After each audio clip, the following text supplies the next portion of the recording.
নির্বাচনে জয়ী হওয়ার জন্য কিভাবে সব রাজনৈতিক দল কিভাবে সাম্প্রদায়িক তাস খেলে, ওটা না সহজ খেলা। বহু উন্নয়নের গল্প শুনে মানুষের ভোট নাও পেতে পারো, কিন্তু তুমি সাম্প্রদায়িক তাস খেলে সবাইকে ঐক্যবদ্ধ করে দিতে পারো। বারবার প্রমাণিত হচ্ছে, বারবার সাম্প্রদায়িক শক্তি জয়ী হচ্ছে। পশ্চিমবাংলার যে ভোট সংস্কৃতি, তাতে মৃত ভোটার, অবৈধ ভোটার, অনুপ্রবেশকারী ভোটার, এ রাজ্য থেকে স্থায়ীভাবে চলে যাওয়া ভোটার, এরা সবসময় শাসক দলের ভোটার। এটা বাম আমলেও ছিল, তৃণমূলের আমলেও আছে, আগামী দিন বিজেপি ক্ষমতায় আসতে একই হবে। 2026-এর ইলেকশনে কি কি ইস্যু আপনার কাছে খুব বড় করে আসবে বলে মনে হচ্ছে? কন্যাশ্রী পেয়েছি, যুবশ্রী পেয়েছি, খেলার সাথী পেয়েছি, লক্ষ্মীর ভান্ডার পেয়েছি, কিন্তু গভর্নেন্সের প্রশ্ন যখনই আসবে তখনই তুমি দেখবে তৃণমূল কংগ্রেসের প্রতি মানুষের বীতশ্রদ্ধ।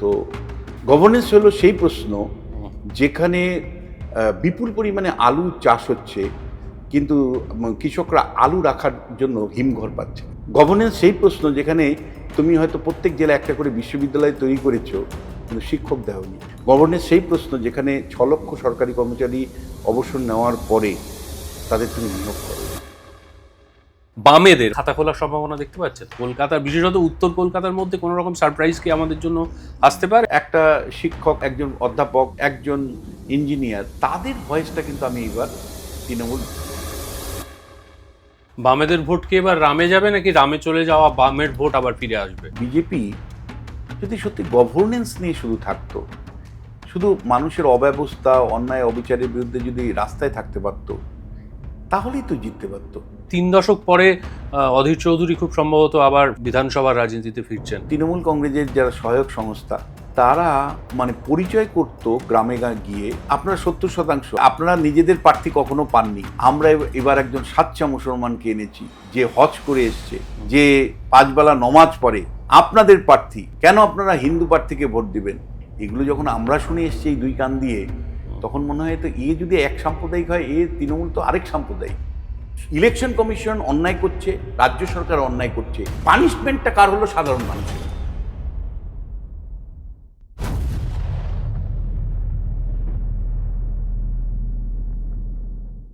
Hello and welcome to Time and Tide podcast with Sourav. কি হতে চলেছে 2026 পশ্চিমবঙ্গের বিধানসভা নির্বাচনে? ভোট পার্সেন্টেজ, স্ট্যাটিস্টিক্স, এই সব নিয়ে কথা বলবার সবচেয়ে অথেন্টিক মানুষের কাছে আজকে আমরা পৌঁছে গিয়েছি। আজকে আমার অতিথি sir Biswanath Chakraborty. Sir, welcome to the show. নমস্কার। 2026-এর ইলেকশনে কি কি ইস্যু আপনার কাছে খুব বড় করে আসবে বলে মনে হচ্ছে? এসআইআর সমস্ত ইস্যুকে আটকে দিল, এবং এসআইআর কে যে এই যে জাপটে ধরলো, এর পেছনে কিন্তু এক খুব সুচারু উদ্দেশ্য ছিল। একেবারে মমতা বন্দ্যোপাধ্যায়, অভিষেক বন্দ্যোপাধ্যায়রা যে এসআইআরটাকে ধরেই নির্বাচনটা বৈতরণী পার হতে চাইছিল, তার পেছনে একটি লজিক ছিল, 15 বছরের গভর্নেন্স কিন্তু তৃণমূল দিতে পারেনি। তুমি তো কন্যাশ্রী পেয়েছি, যুবশ্রী পেয়েছি, খেলার সাথী পেয়েছি, লক্ষ্মীর ভান্ডার পেয়েছি, কিন্তু গভর্নেন্সের প্রশ্ন যখনই আসবে তখনই তুমি দেখবে তৃণমূল কংগ্রেসের প্রতি মানুষের বীতশ্রদ্ধ, তাদের বিরুদ্ধে নেগেটিভ রিয়াকশান আসছে। যেমন গভর্নেন্স বলতে কি বুঝি? ধরো 8200 প্রাইমারি স্কুল এই সময় বন্ধ হয়েছে। তোমার আমার বাড়ির যে পরিচায়িকা, সেও আমি তো তুমি প্রাইমারি স্কুলেই পড়তাম, এখন সে পর্যন্ত তার বাড়ির আশপাশে প্রাইমারি স্কুলটাতে টিচার নেই জন্য বন্ধ হয়ে আছে, সে প্রাইভেট স্কুলে পড়াতে বাধ্য হয়, যেখানে কন্যাশ্রী পায় 1500 টাকা, আর মাসে তার ছেলেটির জন্য 2000 টাকা প্রাইভেট টিউশনির জন্য ব্যয় করতে হয়, বা স্কুলের জন্য ব্যয় করতে হয়।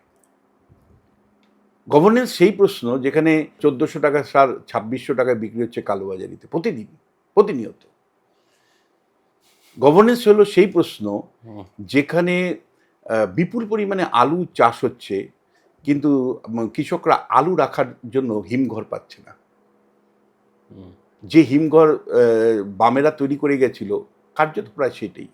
গভর্নেন্স হলো সেই প্রশ্ন যেখানে কৃষকের জমিতে জল নিয়ে যাওয়ার যে নালাগুলো আছে, সেই নালাগুলো বন্ধ হয়ে আছে, সিল্টিং হয়ে আছে। লক গেট খোলা বন্ধ করবার জন্য যে লোকটি কাজ করত, সেই লোকটি রিটায়ার্ডের পরে আর নিয়োগ হয়নি, ফলে কৃষক সেচ পাচ্ছে না, শ্যালো লাগিয়ে দিয়ে মাটির নিচে জল শেষ করে দিয়ে সেচ দিচ্ছে।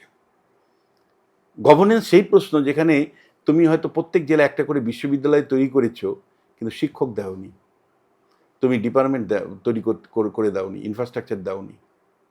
গভর্নেন্স হলো সেই প্রশ্ন যেখানে তুমি রাজ্যের বন সংরক্ষণের জন্য যে কর্মী রাখা দরকার, বনরক্ষা কর্মী, তুমি তার নিয়োগ করনি।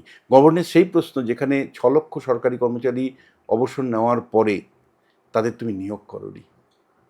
কন্ট্রাকচুয়াল রেখেছো, সিভিক ভলেন্টিয়ার রেখেছো, সিভিক পুলিশ রেখেছো, সিভিক্স রেখেছো, সব ধরনের। কেবলমাত্র তোমার রাজনীতিটাকে নিশ্চিত করতে যে যত চুক্তিবদ্ধভাবে থাকবে ততই আমার উপর নির্ভরশীল থাকবে কর্মীটি, এবং তাকে 10,000 15,000 টাকা দিয়ে তুমি চালিয়ে যাচ্ছ। গভর্নেন্স হলো সেই প্রশ্ন যেখানে আমার বাবা কৃষক ছিলেন এবং কৃষক ছিলেন। আমার বাবা বা আমার মা আমাকে স্বপ্ন দেখিয়েছে যে তুই ভালো করে পড়াশোনা কর, তুই একজন কলেজ অধ্যাপক হতে পারবি। আজকে কিন্তু গ্রামগঞ্জে তুমি চলো আমার সাথে, প্রতিদিন তো আমি সমীক্ষার কাজে বেরোই।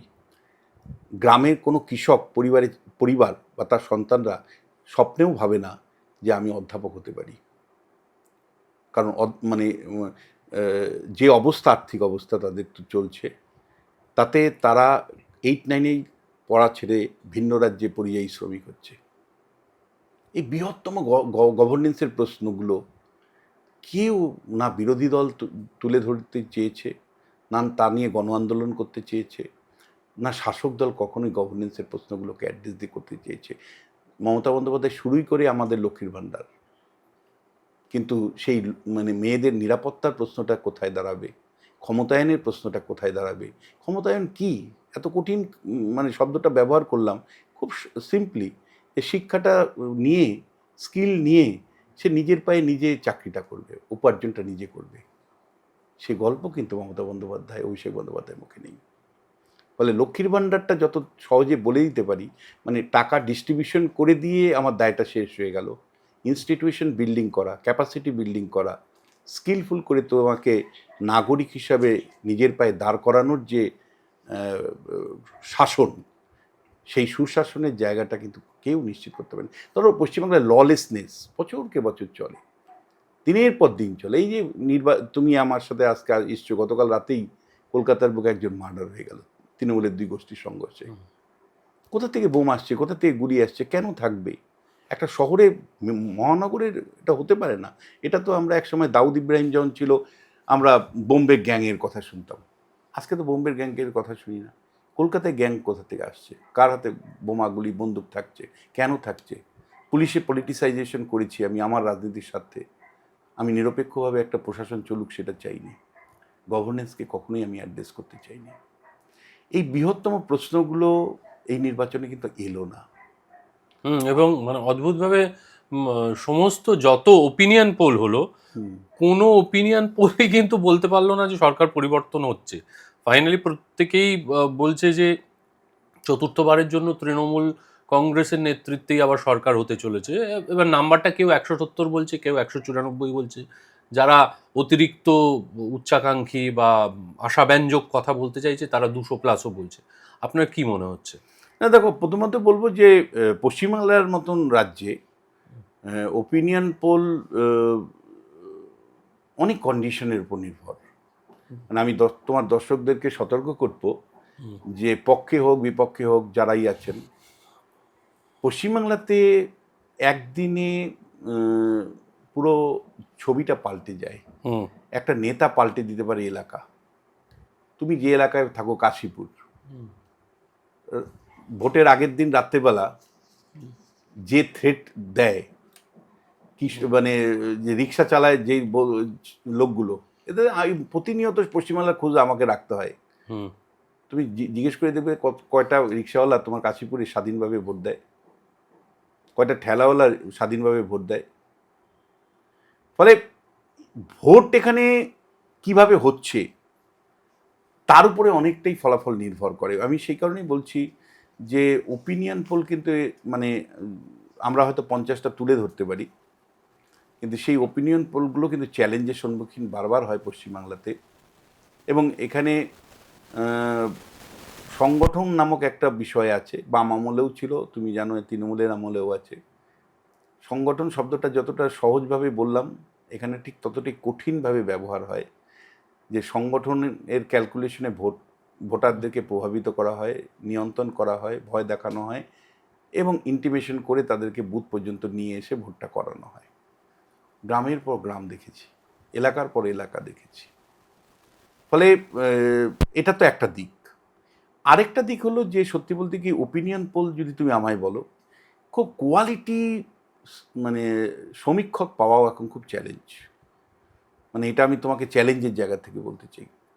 পশ্চিমবাংলাতে কেন, সারা পৃথিবীতেই একটা রুল আছে যে পার্লামেন্টারি ডেমোক্রেসি বিশেষ করে একদিনের প্রচারই অনেকটা মোড় ঘুরিয়ে দিতে পারে। তোমার মনে থাকতে পারে যে রাজীব গান্ধীর তামিলনাড়ুতে হত্যা হলো, মানে রাজীব গান্ধী হত্যার আগে 50% লোকসভা কেন্দ্রে যে ভোট হয়েছিল সেখানে রেজাল্ট আর মৃত্যুর পরে রেজাল্ট তুমি মিলিয়ে দেখবে, মৃত্যুর প্রভাবে কংগ্রেস 235টা আসন পেয়েছিল। নরসিংহ রাও প্রধানমন্ত্রী হলেন বামেদের সাহায্য নিয়ে।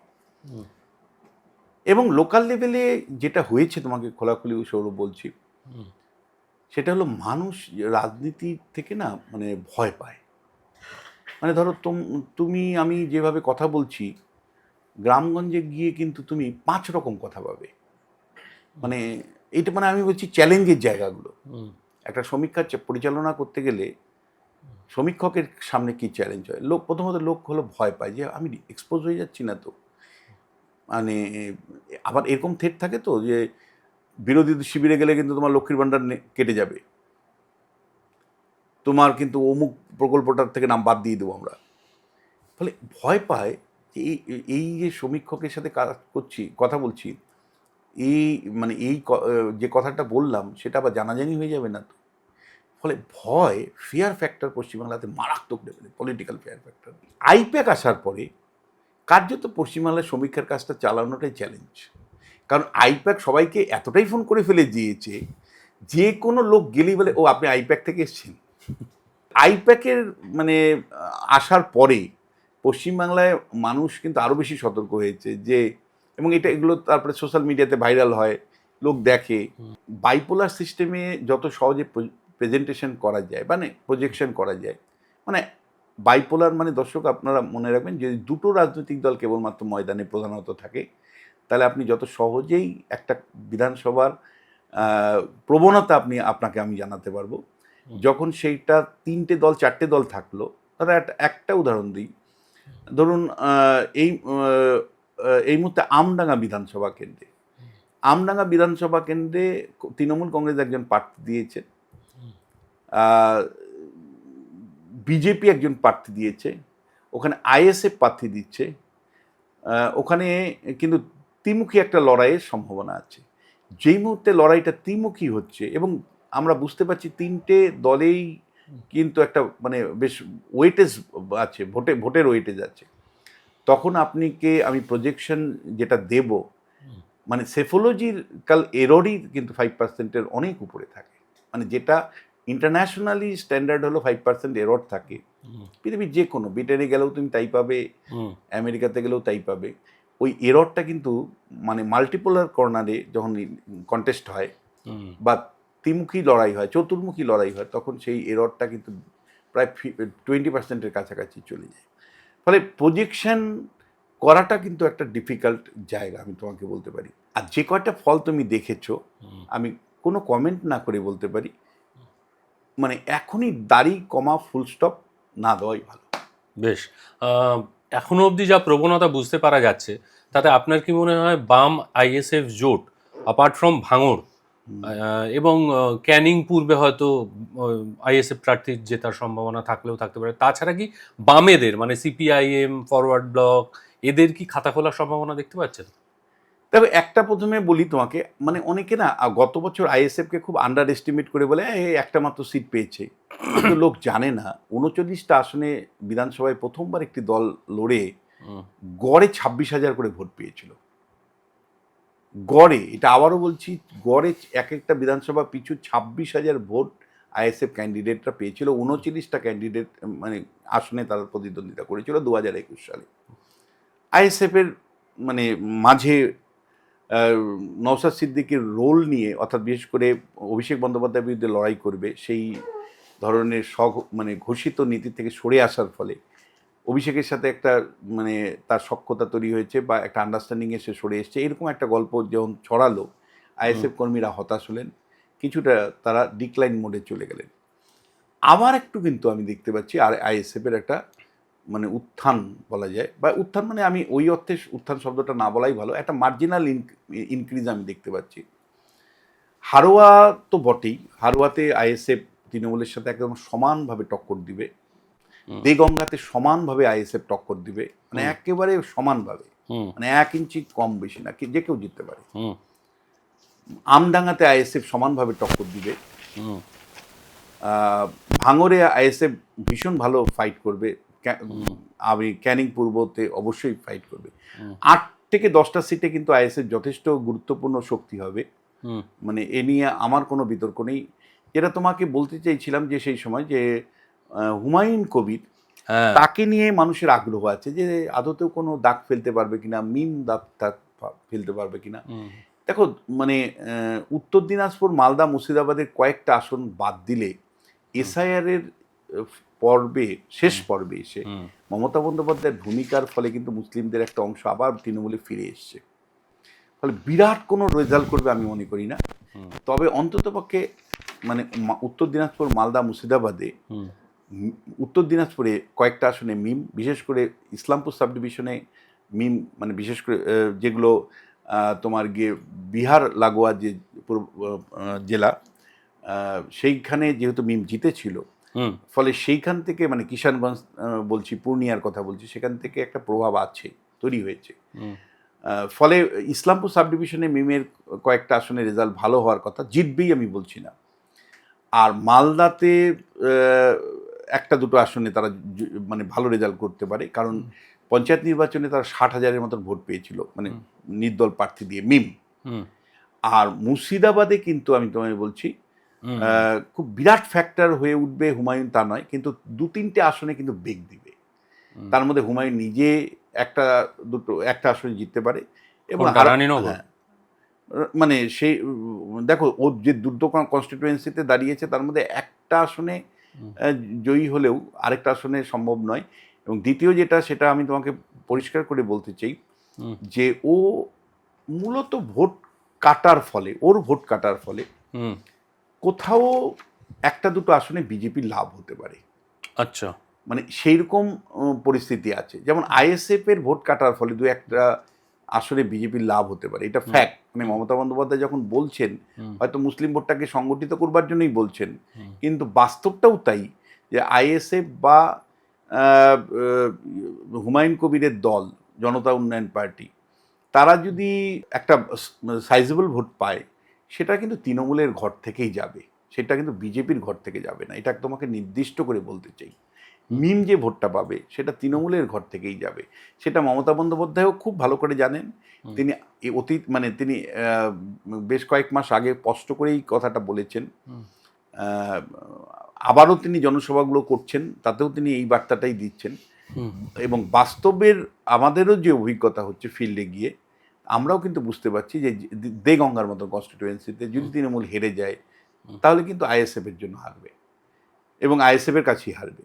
হয়তো বিজেপি কিছু করতে পারবে না, কিন্তু আইএসএফের কাছে হারবে। আবার এমন হতেই পারে যে যদি বারাসাতে যদি হয়, মানে তৃতীয় ফ্রন্টের ভোট বাড়ে, তাহলে মুসলিম এলাকার থেকে মানে লেফট ক্যান্ডিডেটের ভোট, বা তোমার গিয়ে মধ্যমগ্রাম থেকে তৃণমূলের থেকে ভোট, মধ্যমগ্রামের যে 5টা গ্রাম পঞ্চায়েত আছে, সেই 5টা গ্রাম পঞ্চায়েতে যথেষ্ট পরিমাণে মুসলিম সম্প্রদায়ের মানুষ আছে, সেখানে আইএসএফ ক্যান্ডিডেট দিয়েছে।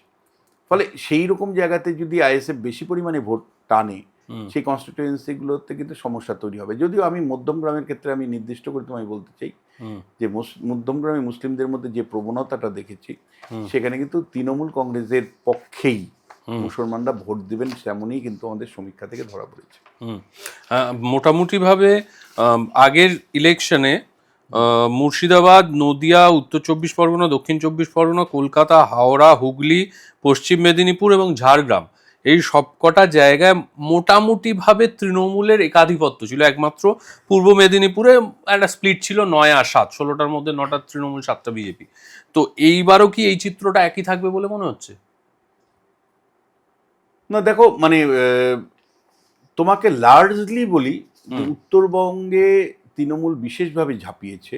হুম তাতে কোচবিহারের রেজাল্ট ছাড়া হুম আর বিরাট কিছু মানে ওলটপোড়ান হবে এরকম মনে হচ্ছে না। কোচবিহারে কি 2-7 ছিল, মানে দুটো তৃণমূল 7টা বিজেপি ছিল, সেটা মানে চেঞ্জ হতে পারে?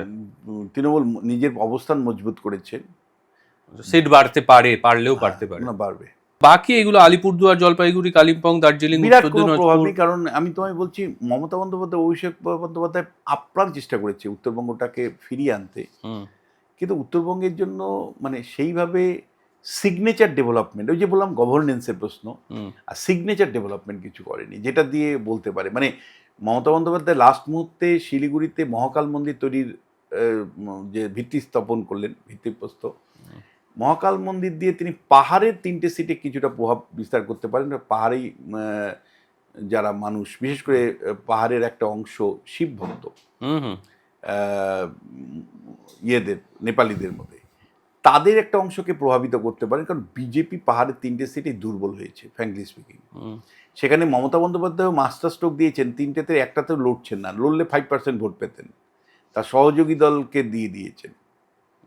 সুতরাং পাহাড়ের আমার ব্যক্তিগত অ্যাসেসমেন্ট যে একটু উলটপালট ঘটতে পারে, কিন্তু এই যে ঘটবেই আমি বলছি না, কিন্তু সেই সম্ভাবনা কিন্তু একটা পাহাড়ে থাকবে। বাদ বাকি দেখো, কিন্তু চা বাগান বেল্টটাতেও তো এবারে তৃণমূল তাদের সংগঠন যথেষ্ট শক্তিশালী করেছে শ্রমিকদের, এবং শ্রমিকদের প্রমিস করা হয়েছে যে তাদের দৈনিক মজুরি বাড়ানো হবে, তাদের প্রচুর প্রচুর তাদের এবং সত্যি বলতে কি ঋতব্রত বন্দ্যোপাধ্যায় যবে থেকে শ্রমিক সংগঠনের দায়িত্ব নিয়েছে, ও বারবার পাহাড়ে গেছে, ও সরি সমতল ইয়েতে ডুয়ার্সে গেছে, এবং ডুয়ার্সের কয়েকটা মানে অন্ততপক্ষে প্যাট্রন ক্লায়েন্ট রিলেশনশিপ এস্টাবলিশড হয় এমন কিছু প্রজেক্ট চালু করেছে। তার মধ্যে পাহাড় সুন্দরীতে মানে বাড়ি তৈরি করে দেওয়া, তারপরে লক্ষ্মীর ভাণ্ডার প্রকল্প চালু করে দেওয়া, রেশনিং ব্যবস্থাটাকে স্ট্রেনথেনিং করা, এগুলো করেছে। কিন্তু কোনো একটা জায়গায় আইডেন্টিটি থেকে বিজেপি মানে যে উত্থানটা 2019 সাল থেকে আমরা দেখছিলাম এই অঞ্চলগুলো জুড়ে, সেটা বিরাট ধরনের ক্র্যাক হয়ে গেছে সেরকম আমার মনে হয়নি। দেখো, বিজেপির কাছে যেটা লড়াই সেটা হলো যে বৃহত্তম প্যান হিন্দুত্বের মধ্যে সবাইকে রাখা। কারণ মনে রাখবে যে মমতা বন্দ্যোপাধ্যায় যে স্ট্র্যাটেজিটা নিয়েছে, যেই মুহূর্তে 2019-এ হিন্দুত্বের কনটেক্সটে আদিবাসীরাও ভোট দিতে শুরু করলো, ও তখন আলাদা করে আদিবাসী সত্তাটাকে জাগিয়ে তুলতে চাইল, ও তখন আলাদা করে রাজবংশী সত্তাটাকে আলাদা করতে চাইল, ও তখন আলাদাভাবে মানে নেপালিদেরকে গুরুত্ব দিতে লাগলো, যাতে করে প্যান হিন্দুত্বের ব্যানারে বিজেপি সবাইকে না রাখতে পারে। কিছুটা সফল হয়েছে, কিন্তু পুরোটা সফল হয়নি। এখনও মানে বৃহত্তম হিন্দুত্বের অ্যাপিল কিন্তু আমি রাজবংশী কমিউনিটির মধ্যে স্ট্রংলি দেখতে পাচ্ছি। এখনও বৃহত্তম হিন্দুত্বের অ্যাপিল মানে নেপালিদের মধ্যে দেখতে পাচ্ছি, বা আদিবাসীদের মধ্যে দেখতে পাচ্ছি। তার মানে যেটা অভিষেক বন্দ্যোপাধ্যায়, মমতা বন্দ্যোপাধ্যায় প্রত্যাশা করছেন যে পুরো সি চেঞ্জ হয়ে যাবে, যে ময়নাগুড়ি, ধূপগুড়ি, ফালাকাটা, রাজগঞ্জ, তারপর তোমার গিয়ে শিলিগুড়ি, সব সিটগুলো আমরা পাবো। আমার কিন্তু মনে হচ্ছে না যে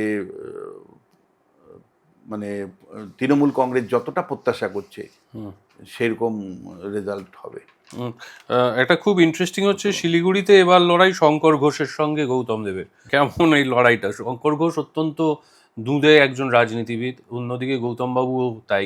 এই দুই হেভিওয়েটের মধ্যে কার দিকে পাল্লা ঝুঁকে আছে? শঙ্করের তুলনায় গৌতম দা অনেক বেশি সিনিয়র। গৌতম দেব সামহাউ মানে মানে মন্ত্রী হিসাবে সেইভাবে উত্তরবঙ্গে দাগ কাটতে পারেনি, এবং তার জন্য পরাজিত হয়েছে। তারপরে মমতা বন্দ্যোপাধ্যায় তাকে মেয়র করেছেন, শিলিগুড়ির মেয়র করেছেন, কিন্তু শিলিগুড়ির যে কম্বিনেশনটা সেইটা কিন্তু তৃণমূলের পক্ষে সহায়ক নয়। কেন?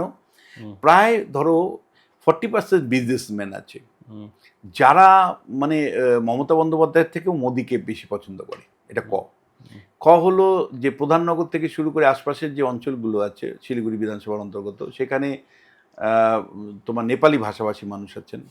নেপালিদের মধ্যেও কিন্তু এখনও তৃণমূলীকরণ ঘটেনি সেই অর্থে। তাহলে এই দুটো অ্যাডভান্টেজ তো ডেফিনেটলি, এবং নন বেঙ্গলি যে বেলটা আছে, একমাত্র 6 নম্বর ওয়ার্ডে মুসলিম সম্প্রদায়ের মানুষ ছাড়া, মানে 50টা ওয়ার্ড নিয়ে শিলিগুড়ি কর্পোরেশন, তার মধ্যে 6 নম্বর ওয়ার্ডটাতে কেবলমাত্র মুসলিম সম্প্রদায়ের কিছু মানুষ আছেন, বাদ বাকি জায়গাতে সেই অর্থে মুসলিম মানুষ নেই। ফলে যে অন্য কনস্টিটিউয়েন্সিগুলো মুসলিমদের উপর ভিত্তি করে খাতা খুলে মানে শুরুই করে 30%, 35% দিয়ে, সেই সুযোগটা কিন্তু শিলিগুড়ি বিধানসভা কেন্দ্রে নেই। ফলে এইটা একটা দিক। কিন্তু মানে বিরাট কিছু ওলটপোড়ান যদি না হয়, এই কনস্টিটিউয়েন্সি স্থিতাবস্থা থাকার সম্ভাবনা প্রবল। শঙ্কর ঘোষের দিকে যাওয়ার সম্ভাবনা প্রবল বলছেন? থাকবে। আচ্ছা, বেশ। এরপর আমি আসি 3 দশক পরে অধীর চৌধুরী খুব সম্ভবত আবার ফিরছেন, মানে বিধানসভার রাজনীতিতে ফিরছেন। সেই সঙ্গে মৌসুম বেনজির নূর এবং মনোজ চক্রবর্তী, এই তিনজনের ভবিষ্যৎ কি হতে পারে? দেখো, মানে কংগ্রেসের ক্ষেত্রে কি মানে মালদাতে সুজাপুর থেকে দাঁড়ানোর কথা, মানে মৌসুম বেনজির নূর। প্রথমত মালদার রাজনীতি কিন্তু ক্রমশ কংগ্রেসের একটা প্রভাব তৈরি হচ্ছে। মৌসুম বেনজির নূরের কংগ্রেসে ফেরা, ইসাক খানের সাংসদ আবার দ্বিতীয়বার হওয়া, এই দুটো কিন্তু কংগ্রেসের জন্য পজিটিভ। আর তৃণমূলের গোষ্ঠীগন্ধ মারাত্মক লেভেলে। কিন্তু তারপরেও আমি তোমায় বলবো যে এসআইআরে এই সুজাপুরে প্রায় 1,20,000 25,000-এর মতো নাম অ্যাডজুডিকেশনে এসছে, এবং আমি যেরকম ডিলিশনের ক্ষেত্রে 50,000-এর কাছাকাছি। কিন্তু এখনও কোথাও একটা জায়গায় বরকত গনি খান চৌধুরীর ছায়া মানে হারিয়ে যায়নি, অল্প হলেও রয়েছে। সুজাপুর তার মধ্যে অবশ্যই। ফলে বরকত গনি খান চৌধুরীর ছায়া অতিক্রম করে মমতা বন্দ্যোপাধ্যায়ের ছায়া ওখানে প্রতিষ্ঠা হয়েছে এমন আমার মনে হয়নি। ফলে বরকত পরিবারের থেকে যদি কেউ দাঁড়ায়, ডেফিনেটলি তার অ্যাডভান্টেজ থাকবে। আর অধীর চৌধুরী সম্পর্কে তোমায় বলতে চাই যে সেটা হলো, অধীর চৌধুরী লোকসভাতে হেরে গেলেন।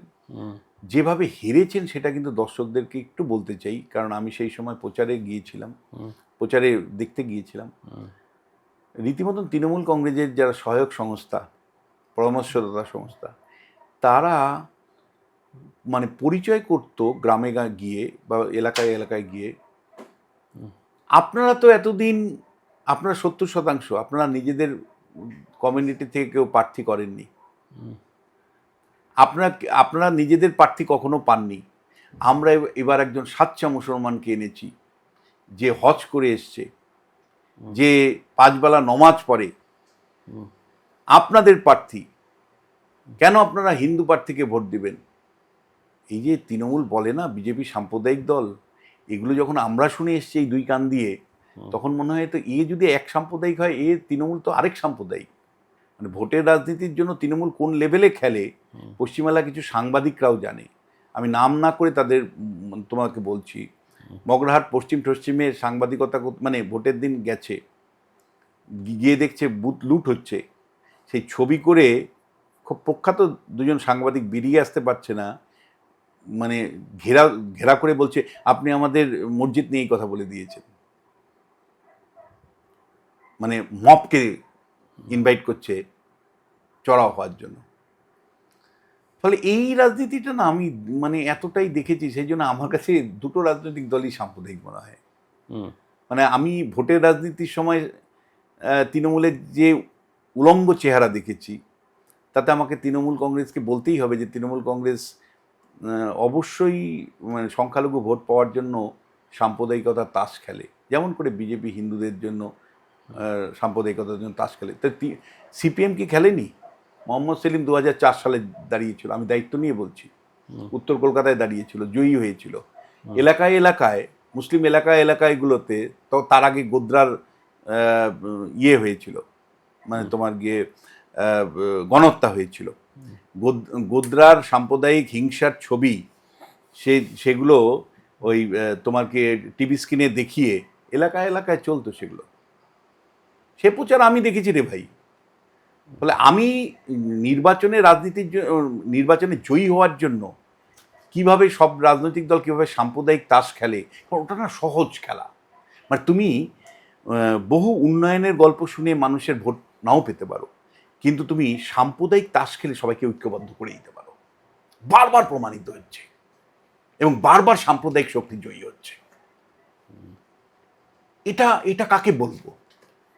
আমার অভিজ্ঞতা বলছে যেটা বিরাট সংখ্যক সামাজিক যদি মানে আন্দোলন না হয়, সমাজ যদি সচেতন না হয়, তাহলে আমরা কিভাবে সাম্প্রদায়িক শক্তির দ্বারা নিয়ন্ত্রিত হই? সব রাজনৈতিক দল, আমি তোমায় বলছি, সুযোগ পেলেই সাম্প্রদায়িকতার তাস খেলে কিন্তু নির্বাচনে জয়ী হতে চায়। এই যে আজকে সিপিএম বড় বড় কথা বলে, তখন ফারুক আবদুল্লাহ জোট ছিল, ফারুক আবদুল্লাহ, জ্যোতি বসু, এনটি রামারাও, এরা মিলে মানে কংগ্রেসের বিরুদ্ধে জোট তৈরি করেছিল। ফারুক আবদুল্লাহকে কোথায় প্রচারে নিয়ে যেত তুমি জানো? এই গার্ডেন নিচে নিয়ে যেত। ফারুক আবদুল্লাহকে নিয়ে যেত কোথায়? মালদাতে নিয়ে যেত। কোথায়? তুমি হিন্দু এলাকায় তো নিয়ে যেতে না ফারুক আবদুল্লাহকে প্রচারের জন্য? অনেক ভাবে আমি দেখেছি যে মানে রাজনৈতিক দলগুলো কিভাবে সমাজে বিভাজন আনে, আর নির্বাচন হলো বিভাজনের একটা উপযুক্ত সময়। সমাজ সমানে বাটে, ভাঙে তা সাম্প্রদায়িকভাবে এই নির্বাচনের সময় সবচেয়ে বেশি। দক্ষিণ চব্বিশ পরগনাও মানে এবারে হটবেড হয়ে উঠছে ক্রমশ। আপনি ভাঙন নিয়ে বললেন, আমি এবার জানতে চাই ক্যানিং পূর্ব বেসিক্যালি এবারে বাহারুল ইসলাম ভার্সেস আরাবুল ইসলাম। আরাবুল এক্স তৃণমূল কংগ্রেসে ছিলেন এবং তার আগে এখানে আব্দুল রেজ্জাক মোল্লা প্রথমে বামপন্থী ছিলেন, তার পরবর্তীকালে তৃণমূলের হয়ে জিতেছেন, মন্ত্রী হয়েছেন। তার পরবর্তীকালে আরাবুল ইসলাম, এবং তারপর আরাবুল ইসলাম বহিষ্কৃত হওয়ার পর প্রথমে শওকত মোল্লা, তারপর এবারে বাহারুল ইসলাম। বাহারুল ইসলামের উল্টো দিকে আবার আরাবুল ফিরে এসছে। কি হতে চলেছে? এই সমীকরণটা কি দাঁড়াচ্ছে? না দেখো, মানে সবচেয়ে বড় কথা, নওশাদ একটা ভার্সন দিয়েছে যে কেউ যদি ভালো হতে চায় তাকে তো আমার মানে ভালো করার দায়িত্ব। নওশাদ যদি মানে সত্যি মানে প্রমাণ করে দিতে পারে, রাজ্য রাজনীতির অভিমুখটা পরিবর্তন হবে যে আরাবুলকে আমি ভালো করে দিয়েছি। কিন্তু এই আরাবুলের অত্যাচার, এই আরাবুলের অন্যায়, এই আরাবুলের শিক্ষকদের প্রতি অবিচার, এটা পশ্চিমবাংলার মানুষ দেখেছে। এবং সেখানে শাসক দল মানে তৃণমূল কংগ্রেসের প্রখ্যাত নেতা পার্থ চট্টোপাধ্যায় বলেছিলেন তাজা নেতা। ফলে তাজা নেতাদেরকে ব্যবহার করার মানে লালসায় আরাবুলকে ক্যান্ডিডেট করলো নওশাদ, নাকি সত্যি ওকে বাল্মীকি করতে চায়, সেটা তো নির্বাচনের পরে কিছুটা বুঝতে পারবো। মানে তাজা নেতা এখনো তাজা আছে না বাসি হয়ে গিয়েছে, সেটা ইলেকশনের পরেই বলবে। এবার আমি আসি উত্তর চব্বিশ পরগনার ক্ষেত্রে। আমি খুব বড় ধরছি না, আমি একটু শহরের সঙ্গে লাগোয়াগুলোতেই যেতে চাইছি। যেমন আমাদের খুব কাছে, আমরা এই মুহূর্তে যেখানে বসে আছি তার খুব কাছে বরানগর বিধানসভায় সায়ন্তিকা বন্দ্যোপাধ্যায়ের সঙ্গে সজল ঘোষের মুখোমুখি টক্কর। সেখানে আবার বামপন্থী আইনজীবী সায়নদীপ দাঁড়িয়েছে। কি হতে পারে রেজাল্ট, নাকি এটা একটা ত্রিমুখী লড়াইয়ের জায়গায় দাঁড়িয়ে আছে? না দেখো, মানে এখানে কি হয়, এটা দুটো পার্টির মধ্যেই মূলত লড়াই, তৃণমূল এবং বিজেপির মধ্যে। এবং এই লড়াইয়ে থার্ড পার্টির একটা ইম্পর্টেন্ট রোল আছে, সায়নদীপের। হ্যাঁ, থার্ড পার্টির রোলটা খুব ইম্পর্টেন্ট। ধরো গতবারও উপনির্বাচনে সজল ঘোষ যে পরাজিত হয়েছিল 6000-এর কাছাকাছি ভোটে, সেখানেও কিন্তু থার্ড পার্টির রোলটার মেইন রোল ছিল স্প্লিন্টার হিসাবে। যার জন্য দেখবে সজল খুব রাগারাগি করে প্রায়ই বলে যে সিপিএম তো এখানে দাঁড়িয়েছে বিজেপিকে হারানোর জন্য। তো এখন এইখানে আমার প্রশ্ন একটা আছে যে সজল কি সত্যি এই কয়েক মাসে বামেদের হৃদয় জয় করতে পারলো? দেখা যাক।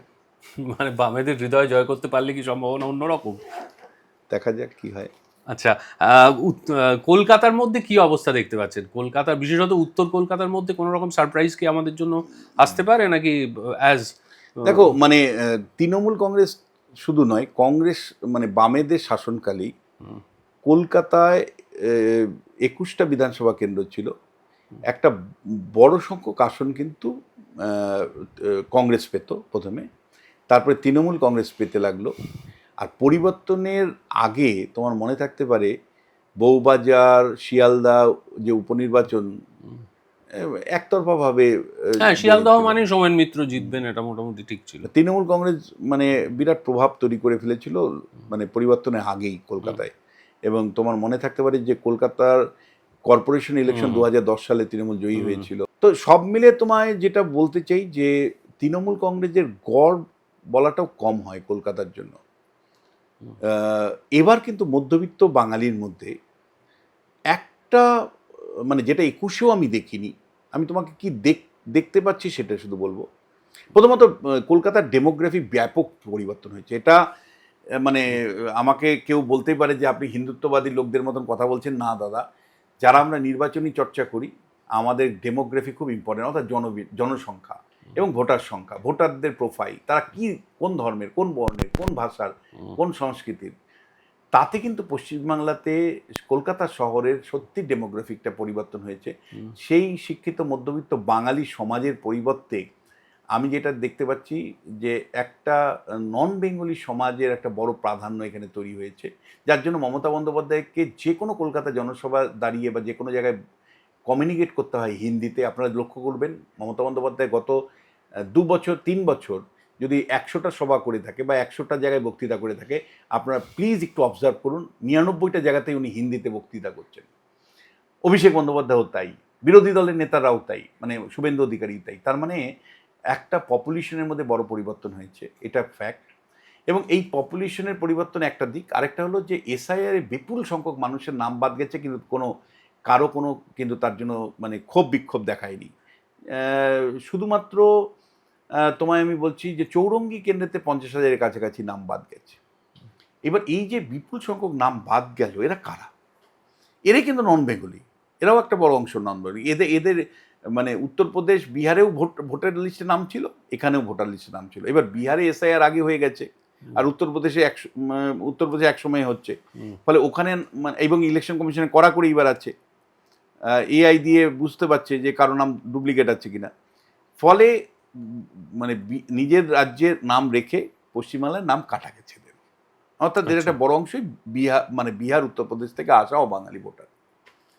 তার ফলে এই অবাঙালি ভোট ব্যাংকটা চেঞ্জ হলো, নেচারটা চেঞ্জ হলো, তার একটা ইম্প্যাক্ট আছে। আরেকটা হলো যে স্টিল আমি বলবো তোমাকে যে একটা উর্দুভাষী ব্যাপক সংখ্যক মানুষ এখানে মানে বসবাস করছেন এখন, যা ছিল তার থেকে বেড়েছে, এটা ফ্যাক্ট। এই মানে পরিবর্তনটা কিন্তু দুই রকম। একটা হলো অবাঙালি ভোট ব্যাংকটা বছরকে বছর বিজেপির জন্য কাজ করেছে, এটা অনেকে বলে। আবার অনেকে বলে যে না, এরা ভোট ঠিক সবাই দিত না, তৃণমূল ওই বিকেল 4টের পরে ভোট দিয়ে দিত, বা যে যখন শাসন ক্ষমতায় থাকে তারা ভোট দিয়ে দিত। ইফ ইট ইস টু, কিছুটা মানে আমার মতে সঠিক। তারা কিন্তু সেই সমস্ত কনস্টিটিউয়েন্সিগুলোতে কিন্তু তৃণমূল যে জন্য একটা চাপ তৈরি হবে, মানে। এবং একই সাথে তোমায় বলছি যে চাকরি চুরির ঘটনার প্রেক্ষিতে তৃণমূল কংগ্রেসের প্রতি একটা বীতশ্রদ্ধ তৈরি হয়েছে একটা মধ্যবিত্ত শিক্ষিত সমাজে। মানে তারা শিক্ষিত মধ্যবিত্ত, আমি লোয়ার ক্লাস বলছি না, কারণ যারা লক্ষ্মীর ভাণ্ডার পায় তারা, বা যারা বস্তি অঞ্চলে লক্ষ্মীর ভাণ্ডার পায় তারা তৃণমূলকেই ভোট দেবে এবারও। কিন্তু একটা শিক্ষক বা একজন অধ্যাপক, একজন ইঞ্জিনিয়ার, তাদের ভয়েসটা কিন্তু আমি এবার তৃণমূল বিরোধী পাচ্ছি। ফলে সেই জায়গার থেকে রাজবিহারীর মতন কনস্টিটিউয়েন্সিতে, শ্যামপুকুরের মতন কনস্টিটিউয়েন্সিতে, তোমার গিয়ে মানিকতলার মতন কনস্টিটিউয়েন্সিতে একটা লড়াই কিন্তু হবে। মানে একতরফা তৃণমূল সবগুলোতেই 50,000 ভোটে জিতে গেল, এই গল্পটা এবার কিন্তু থাকবে না। খুব ইন্টারেস্টিংলি আপনি যেটা বললেন যে চৌরঙ্গি থেকে প্রায় 50,000 নাম বাদ গিয়েছে। এবার চৌরঙ্গিতে আবার মানে ফিসফাস শোনা যাচ্ছে যে যোগদান করার পর হয়তো সন্তোষ পাঠক ক্যান্ডিডেট হতে চলেছেন। এবার সন্তোষ পাঠক যদি সত্যি সত্যি নয়না বন্দ্যোপাধ্যায়ের বিরুদ্ধে ক্যান্ডিডেট হন, সেক্ষেত্রে এই যুদ্ধটা কোন জায়গায় গিয়ে পৌঁছবে বলে আপনার মনে হয়? আমার তো মনে হয় যে লড়াইটা মানে ক্লোজ হবে। মানে মানে দেখো, ওখানে মুসলিম ভোটার বিরাট পরিমাণে আছে। ফলে 40% মুসলমান ভোটকে মানে দূরে সরিয়ে রেখে, মানে মাঝে মাঝে একজন সমাজবিজ্ঞানের ছাত্র হিসাবে মনে হয় বিজেপি কি তৃণমূলের অ্যান্টি ইনকম্বেন্সিটা বুঝলোই না। এত হিন্দু হিন্দু কেন করলো? মানে যা হিন্দু পোলারাইজেশন তো হয়েই গেছিল, 2021-এই হয়ে গেছিল। প্রতি 100 জন হিন্দু ভোটারের মধ্যে আমরা দেখেছি 54 জন হিন্দু ভোট দিয়েছিল বিজেপিকে। প্রতি 100 জন হিন্দুদের মধ্যে যারা ভোট দিয়েছিলেন তার মধ্যে 54টা ভোট পেয়েছিল বিজেপি। আর লোকসভাতে প্রতি 100 জন হিন্দুর পিছু 55টা ভোট পেয়েছে বিজেপি। লোকসভার ভোট তাদের বেড়েছে। বিধানসভাতে 21-এর নির্বাচনে বিজেপি এবং তৃণমূলের মধ্যে ব্যবধান ছিল 60 লাখের, সেটা কমে গিয়ে 42 লাখে নেমেছে লোকসভায়, যদিও আসন সংখ্যা কমে 18 থেকে 12তে হয়েছে, কিন্তু ভোটের পার্সেন্টেজ যদি দেখো সেখানে তো তৃণমূল আর বিজেপির ফারাক কিন্তু এখন 42 লাখে। তো সেই জায়গা থেকে তোমাকে আমি বলতে চাই যে বিজেপি যদি সত্যি গভর্নেন্স নিয়ে শুধু থাকতো, শুধু মানুষের অব্যবস্থা অন্যায় অবিচারের বিরুদ্ধে যদি রাস্তায় থাকতে পারত, তাহলেই তো জিততে পারতো। মানে কেন জোর করে বিহার উত্তরপ্রদেশের মডেলটা পশ্চিমবাংলায় মানে মোদি অমিত শাহরা বারবার ইমপ্লিমেন্ট করতে চাইছে?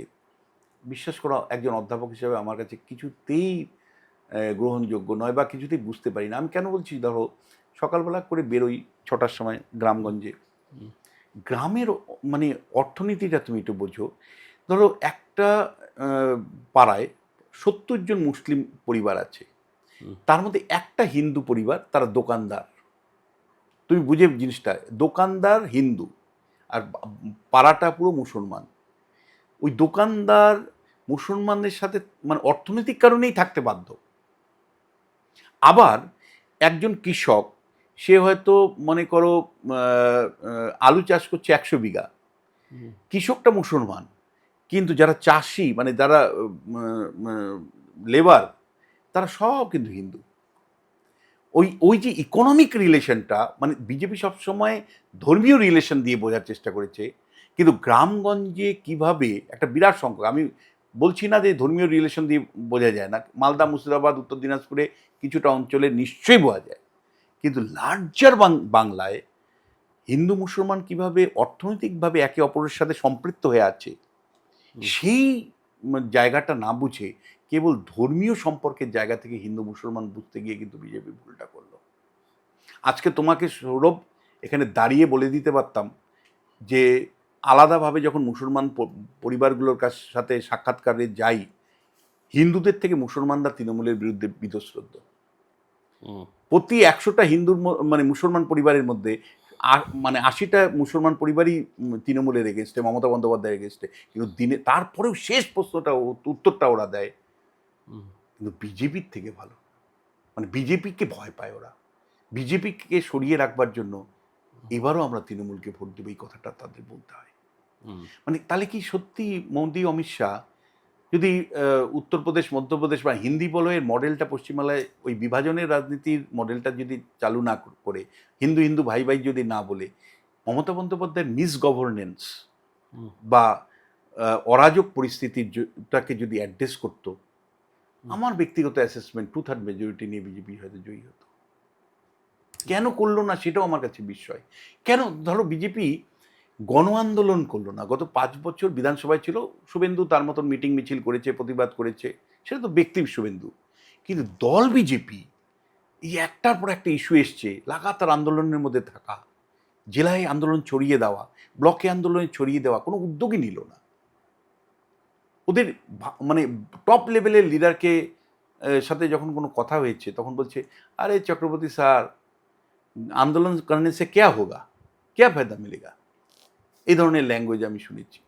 মানে আমার এইটা একটা বৃহত্তম প্রশ্ন যে গভর্নেন্সের মিস গভর্নেন্সের ছবি সর্বত্র, সেই মিস গভর্নেন্সটাকে অ্যাড্রেস কেন বিজেপি করলো না, শুধু হিন্দু হিন্দু ভাই কেন করলো?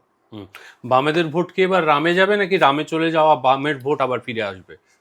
দেখো, মানে বামেদের বিরাট অপরচুনিটি আছে, এটা আমি কেন, আমার মনে হয় না তুমি যাদের সাক্ষাৎকার দিচ্ছ কেউ বলেছে। ফলে আমিও ফিল্ড লেভেলে যা পাচ্ছি, বিরাট কিছু পাচ্ছি তা নয়। ক্ষেত্র কয়েকটা কনস্টিটুয়েন্সি হয়তো একটু ইম্পর্টেন্ট হতে পারে। তুমি হয়তো আমাকে এখনই বলবে উত্তরপাড়ায় কি হতে পারে, যেখানে মীনাক্ষী দাঁড়িয়েছে, দীপাঞ্জন দাঁড়িয়েছে, কল্যাণ বন্দ্যোপাধ্যায়ের ছেলে দাঁড়িয়েছে, তা সেখানে কি লড়াই হতে পারে। দেখো, উত্তরপাড়াতে তৃণমূল কংগ্রেস বহু চেষ্টা করে 40% ভোটের বাইরে নিয়ে যেতে পারেনি, নিচে। আবার বামেরা খুব চেষ্টা করে 25%-এর উপরে বাড়াতে পারেনি। আর বিজেপিও খুব চেষ্টা করে ওই 36-37%-এর উপর বাড়াতে পারেনি। ত্রিমুখী লড়াই। ফলে এই লড়াইটা কিন্তু সত্যি উপভোগ্য লড়াই। এটা একটা। আরেকটা লড়াই তোমাকে আমি বলবো, যেটা আমি আমার ব্যক্তিগত মানে ভাবে আমি চোখ রাখবো, আমি তোমাকে এটা তোমার দর্শকদের বলি, সিউড়িতে, বীরভূমের সিউড়িতে। কেন? সিউড়িতে আমাদেরই একজন পুরনো সাংবাদিক আনন্দবাজারের, তিনি বিজেপিতে জয়েন করেন, জগন্নাথ চট্টোপাধ্যায়, এবং সাধারণ সম্পাদক হন। জগন্নাথ সিউড়িতে গত নির্বাচনে হেরে যায়, 2021 নির্বাচনে প্রায় 10,000 কাছাকাছি ভোটে হেরে যায়। জগন্নাথের হারার পরে একমাত্র ক্যান্ডিডেট, এমএলএ নয় কিন্তু কনস্টিটিউয়েন্সিতে লাগাতার পড়েছিল। আর ওর যেহেতু সাংবাদিকতার দৌলতে মানে দিল্লিতে খুব বড় মানে লাইন আছে, চেন আছে, বিভিন্ন মন্ত্রীদের চেনে, এবং ও ভালো ইংরেজি লিখতে পারে, বাংলা লিখতে পারে। জগন্নাথ যেটা করেছে, একের পর এক প্রজেক্ট ওখানে ইমপ্লিমেন্ট করেছে। ধরো আমি, যারা শুনছেন তারা মিলিয়ে নেবেন, জানেনও যে সিউড়িতে একের পর এক ট্রেন, সেগুলো স্টপেজ রাখা, একের পর এক ট্রেনের উদ্বোধনের মানে করা, তারপরে ট্রেন সংক্রান্ত ফেসিলিটি বাড়ানো, ও মানে 5 বছর ধরেই করেছে। আমি দেখতে চাই যে ডেভেলপমেন্টের মডেলকে সামনে রেখে জগন্নাথ 5 বছর বিরোধী দলের ভূমিকা পালন করেছে, তার রেজাল্ট কি দাঁড়াচ্ছে।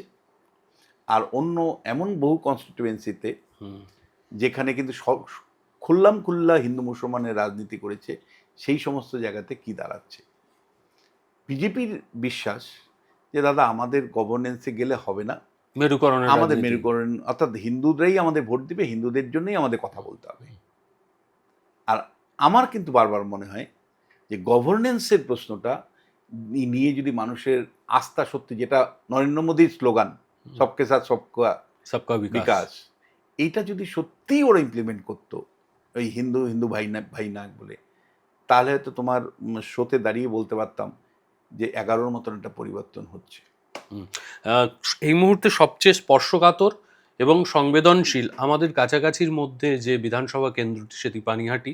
একদিকে সেখানে দাঁড়িয়েছেন রত্না দেবনাথ, অভয়ার মা, তাকে সমর্থন জানিয়েছেন প্রখ্যাত ডাক্তার নারায়ণ বন্দ্যোপাধ্যায়, এবং তার উল্টো দিকে আবার বামপন্থীরা, অর্থাৎ যারা দাবি করে এসছে যে মূলত এই আন্দোলন তারাই করেছে, কলতান দাঁড়িয়েছে, এবং উল্টো দিকে এবারে নির্মল ঘোষের ছেলে দাঁড়িয়েছেন।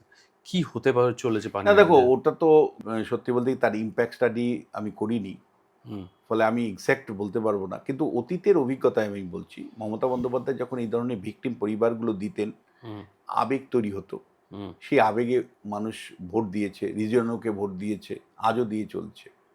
মানে রিজিয়ানোর ভাই রুকবানু রহমান চাপড়া থেকে নির্বাচিত হয়, নদিয়ার। তো ভিকটিম পরিবার, তোমার মনে থাকতে পারে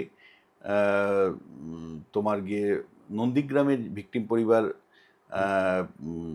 একজন তাকে দিনের পর দিন প্রার্থী করে জয়ী করেছেন মমতা বন্দ্যোপাধ্যায়, নন্দীগ্রাম থেকে জয়ী করেছিলেন, 2011-তেও তিনি জয়ী হয়েছিলেন। ফলে এইটা আমাদের রাজনীতির একটা রেওয়াজ আছে, অতীতে বহু রাজনীতি দল এই ভিকটিম পরিবারকে সামনে রেখে রাজনীতি ময়দানে নামিয়েছে, নির্বাচনে জয়ী হয়েছে। কিন্তু এটা এখন কিন্তু দেখো, মানে ইমোশন কতটুকু কাজ করছে আমি এখনো দেখিনি। একমাত্র ইমোশন ছাড়া সবগুলো ফন্ডে বিজেপি ওখানে পিছিয়ে আছে, সংগঠন পিছিয়ে আছে, স্থানীয় স্তরে কোনো নেতৃত্ব নেই। তারপরে দলের মধ্যে যে খুব বেশি কর্মসূচি পালন হয়েছে, খুব বিরাট কিছু সেরকম কিছু নেই। কাউন্সিলর, মানে লোকাল লেভেলে কাউন্সিলর থাকলে তার মাধ্যমে জনসংযোগ হয়, সেটাও তাদের পক্ষে নেই। ফলে ইমোশন ছাড়া, মানে there are no other factor which can help BJP. ইমোশনের চার্জ হয়, আমি তোমাকে এইমাত্র বললাম ফিরোজা বিবির কথা, আমি নামটা বলতে ভুলে গেলাম। নন্দীগ্রামে ফিরোজা বিবি কার্যত আনকোড়া একজন মহিলা, তা ভিকটিম পরিবারের, শহীদ পরিবার থেকে দাঁড় করিয়ে দিয়ে ফিরোজা বিবিকে জয়ী করে দিয়ে এনেছিল মমতা বন্দ্যোপাধ্যায়। পরে পাঁশকুড়া পূর্ব থেকেও একবার জয়ী করেছিল। ফলে ফিরোজা বিবি যদি জয়ী হতে পারেন ইমোশনে, তাহলে সেই সম্ভাবনা অভয়ের মার ক্ষেত্রে থাকবে না সেটা নিশ্চিত করে আমি বলতে পারি না, কিন্তু আদার পলিটিক্যাল ফ্যাক্টরগুলো তৃণমূলের জন্য ওখানে ছিল। মানে নন্দীগ্রামে তখন মনে করো তখন গণ আন্দোলনের মধ্য দিয়ে লেফট দূরে সরে গেছে, তৃণমূলের মানে উপনির্বাচনে শুভেন্দু জয়ী হয়ে গেছিল, কৃষকরা সরকারের বিরুদ্ধে চলে গিয়েছিল।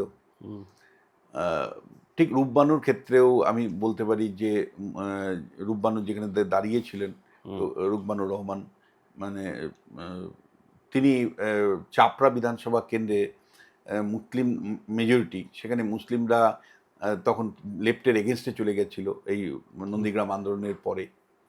ফলে উপযুক্ত পরিবেশ কিন্তু তৈরি হয়ে গেছিল, ফলে ভিকটিম পরিবারগুলো টপ টপ করে জয়ী হয়েছিল। এখানে আবার লেফটের একটা উপস্থিতি, কলতান দাশগুপ্ত দাঁড়িয়েছেন, সেও এক ধরনের মানে সহানুভূতি আদায় করতে চাইছেন যে এই ভিকটিম পরিবারের পাশে আমি দাঁড়িয়েছিলাম, লাশকে আটকে ছিলাম, তার মাকে সাহায্য করেছিলাম।